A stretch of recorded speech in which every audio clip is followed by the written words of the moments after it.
Hello my dear future doctors and my dear friends. तो आज मैं आपके लिए थोड़ी कहते हैं कि नॉलेजफुल बातें लेके आया हूँ, ठीक है।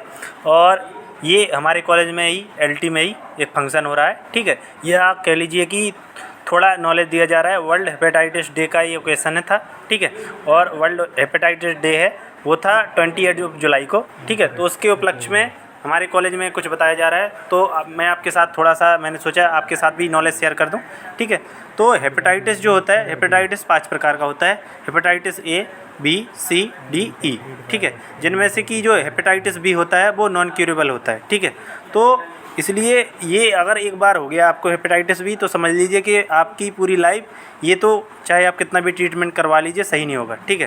तो ये नॉन क्यूरेबल है, इसलिए हेपेटाइटिस बी की वैक्सीन आती है, ठीक है। सारे हेपेटाइटिस के लिए वैक्सीन आती है, तो आपको वैक्सीनेशन करवाना चाहिए। और वैसे ये गवर्नमेंट हॉस्पिटल में अवेलेबल भी होती हैं, ठीक है।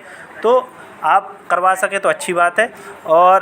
और बात क्या करते हैं, अब बात करते हैं हम अपनी। वैसे तो अभी हमने भी नहीं करवाया है वैक्सीनेशन, लेकिन फिर भी करवाना चाहिए और हम भी जल्दी से जल्दी वैक्सीनेशन करवा लेंगे। और अभी ये हमारे सर हैं, ठीक है। तो वो थोड़ा कुछ नॉलेज दे रहे हैं, उसके बारे में कुछ बता रहे हैं, तो चलिए उनको थोड़ा सुनते हैं। और अगर अब हम बात करें कि ये हेपेटाइटिस बी कैसे फैलता है, ठीक है। हेपेटाइटिस बी वायरस, ठीक है, या जो भी hepatitis A B C D E है, तो ये फ्लूइड के एक्सचेंज से ही फैलता है, ठीक है। मान लीजिए कि या तो सलाइवा का एक्सचेंज हो गया आप दो पर्सन के बीच में, ठीक है।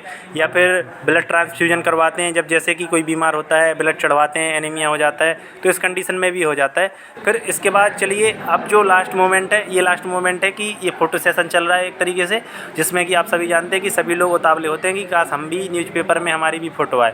तो ये वही चल रहा है। और मैं तो भाई लाइव मैंने सोचा कि मैं आप सभी के लिए रिकॉर्ड कर लूँ, थोड़ा नॉलेज की बातें भी बता दूंगा। तो इससे बचने का उपाय यही है कि फ्लूइड ट्रांसफ़र ना हो, ठीक है। और बाकी आप हेपेटाइटिस का वैक्सीन लगवा लीजिए।